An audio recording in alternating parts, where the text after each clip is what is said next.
बारिश में 15 अगस्त पर पतंग बेचने वाली माँ बेटी।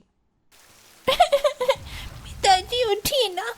माँ, बरखा दीदी, गुंजन दीदी, देखो पिताजी उठ नहीं रहे हैं, बारिश में भीग रहे हैं। इन्हें उठाकर अंदर ले चलो वरना बीमार हो जाएंगे। मौत की सच्चाई से अनजान पीहू कफन में लिपटे अपने फौजी पिता को उठा रही थी, जिसे देखकर वसुधा की छाती फटी जा रही थी। बहते आंसू से कभी वो अपनी 3 बेटियों की तरफ देखती तो कभी सदा के लिए सो चुके अपने पति अमर के पार्थिव शरीर को देखती। तभी उसे अतीत के बीते पल याद आने लगते हैं। 1 साल पहले।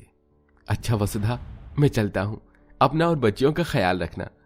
छलकते आंसुओं से वसुधा सरहद पर जाते हुए पति को तिलक करती है। जल्दी आ जाइएगा, मैं और बच्चे आपका इंतजार करेंगे।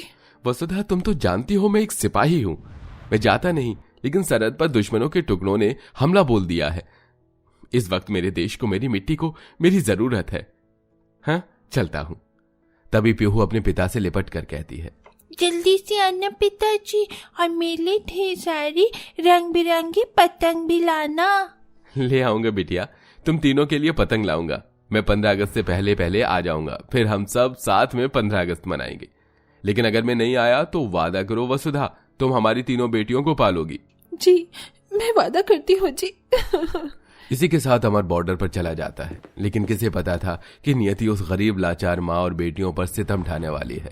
1 साल गुजर जाता है। इधर आंखें बिछाई तीनों बेटियां अपने देशभक्त पिता के आने का रास्ता देखती, पर लौटकर वतन की मिट्टी में वो सो चुके सिपाही की लाश आती है।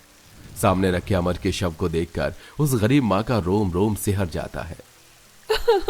अच्छी किसके सहारे छोड़कर चले गए आप हमें, कैसे जिएंगे हम आपके बिना। तभी वो बेचारी एक दुख से उभरी ही रही थी कि तभी पूरे गांव समाज में लांछन लगने लगता है। अरे पता नहीं कैसी मनहूस माँ बेटियां हैं, बेचारे को खा गई।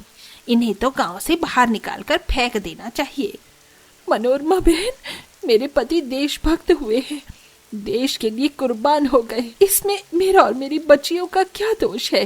ज्यादा आंसू मत दिखा और निकल जा यहाँ से। क्यों भाइयों बहनों? पूरा गांव मनोरमा के पक्ष में खड़ा हो जाता है और सब जने वसुधा को उसकी बेटियों समेत निकाल देते हैं। सिर पर गठरी लिए वो अपनी तीनों भूखी बेटियों के साथ इधर उधर भटकने लगती है। तभी मौसम बिगड़ जाता है और तगड़ी तूफानी बारिश शुरू हो जाती है।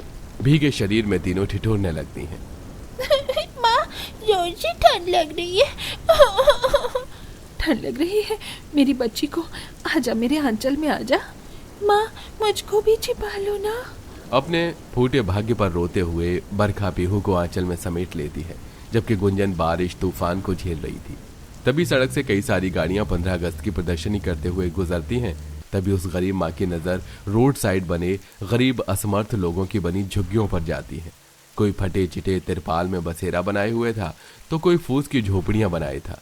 तीनों बेटियां माँ की गोद में सो जाती हैं, लेकिन गरीब माँ की आंखों से नींद ओझल थी।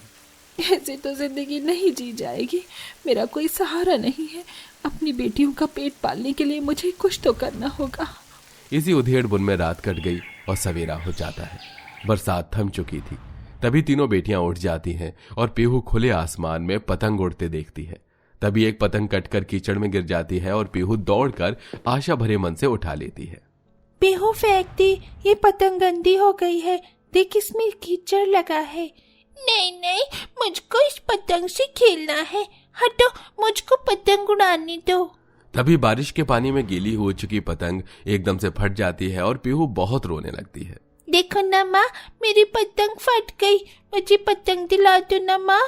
यहाँ हमारे खाने के लिए कुछ नहीं है, पतंग के लिए पैसे कहाँ से लाऊं?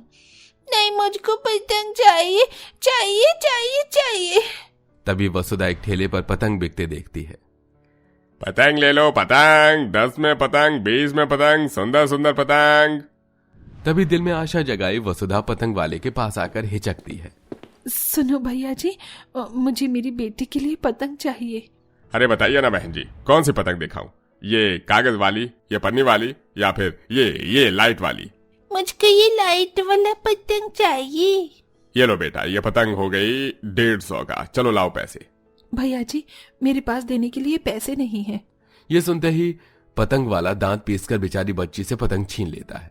हे लड़के, चल दे ये पतंग, हाथ में एक फूटी कौड़ी नहीं है और पतंग चाहिए। चल दफा हो जाए से। अंकल जी, मेरी बहन को पतंग दे दीजिए, है न? बदले में हमसे काम करवा लीजिए। ठीक है, तो फिर तुम गरीब माँ बेटियों को मेरे ये पतंग बेचने होंगे। जी मंजूर है। गरीबी के आगे जोर नहीं चलता है। वसुधा और उसकी दोनों बेटियां बरखा गुंजन रोड पर ही बैठकर पतंग बेचने लगती हैं। चारों तरफ 15 अगस्त की धूमधाम मची हुई थी। तभी वो राहगीरों को आवाज लगाती है, पतंग ले लो, पतंग, सुंदर सुंदर रंग बिरंगी पतंग ले लो। इससे सस्ती पतंग आपको और कहीं नहीं मिलेगी। आओ आओ और 15 अगस्त के लिए पतंग ले लो, बिल्कुल सस्ती। तभी लाइट वाली पतंग देखकर क्या बड़े क्या बच्चे सब लोग उन गरीब माँ बेटी के पास पतंग खरीदने आने लगते हैं। अरे वाह, पतंगे तो बड़ी अच्छी हैं, कितने में दोगी? जी साहब जी, सबका अलग अलग दाम है। ये कागज वाली 10 की है, पन्नी वाली 20 की और ये लाइट वाली 150 की है। बाप रे बाप, ये तो 15 अगस्त के आड़ में पतंग बेचकर सीधा लूट मचा रखी है भाई। सूट बूट वाला वो शख्स जैसे ये कहता है तभी मंझली बेटी बरखा उदासी के भाव से कहती है, कुछ पतंगे खरीद लीजिए न साहब, हम गरीब माँ बेटियों का भला हो जाएगा। हमने 2 दिन से कुछ भी नहीं खाया है, हमारा पेट भर जाएगा। उन गरीब माँ बेटियों के भूख से बेहाल चेहरे को देखकर उस व्यक्ति के दिल में दया भर आती है। ऐसा करो, तुम ये सारी पतंगे मुझे दे दो। आप हमारी सारी पतंगे खरीदेंगे बाबूजी? हाँ बिल्कुल बेटा। सभी पतंग के बदले आदमी उन्हें 1500 रुपए देकर चला जाता है, जिसे वो ठेले वाले को दे देती है। अरे शाबाश, तुमने अच्छा काम किया। ये लो 100 रुपए रख लो, हाँ खा लेना। इस पूरे पैसे को मैं खर्च नहीं कर सकती, मुझे इतनी ही रकम से व्यापार करना होगा, मगर क्या करूं? भगवान कोई रास्ता दिखा। तभी डबडबाई आंखों से जैसे ही वो आसमान की तरफ देखती है तो पतंगे ही पतंगे उड़ रही होती हैं। उस दुखद हालत में गरीब माँ अपनी बेटियों के लिए 100 रुपए की वो छोटी कीमत बहुत बढ़कर थी। वसुधा 10 रुपए की डबल रोटी खरीदकर तीनों का पेट भरवाती है और बाकी के 70 रुपए से रंग बिरंगे ग्लेज्ड पेपर खरीद लेती है। माँ, तुमने ये रंग बिरंगे कागज किस लिए खरीदे हैं? बिटिया, इसकी हम सुंदर सुंदर पतंग बनाकर 15 अगस्त में बेचेंगे। अभी हर कोई पतंग खरीदता है। अब वसुधा अपनी तीनों बेटियों के साथ अपनी झोपड़ी तैयार करती है और चारों रात भर जाग कर पतंग बनाती हैं और फिर उन्हें बेचती हैं। देखते ही देखते 15 अगस्त का दिन आ जाता है। माँ, आज तो 15 अगस्त है। याद है जब पिताजी थे तो हम पकवान खाते थे, पतंग उड़ाते थे और 15 अगस्त मनाते थे। आज हम 15 अगस्त नहीं मनाएंगे क्या? ये सुनते ही उस गरीब माँ की आंखों से आंसू बहने लगते हैं। तभी बेटी गुंजन कहती है, हम भी 15 अगस्त मनाएंगे पीहू, लेकिन पहले हम 15 अगस्त के लिए पतंग बेचेंगे। तब तक तो शाम ढल जाएगी और आसमान में अंधेरा छा जाएगा, तो पतंग कैसे उड़ाएंगे? पर बिहू, अगर हम कमाएंगे नहीं तो खाएंगे कैसे बहन?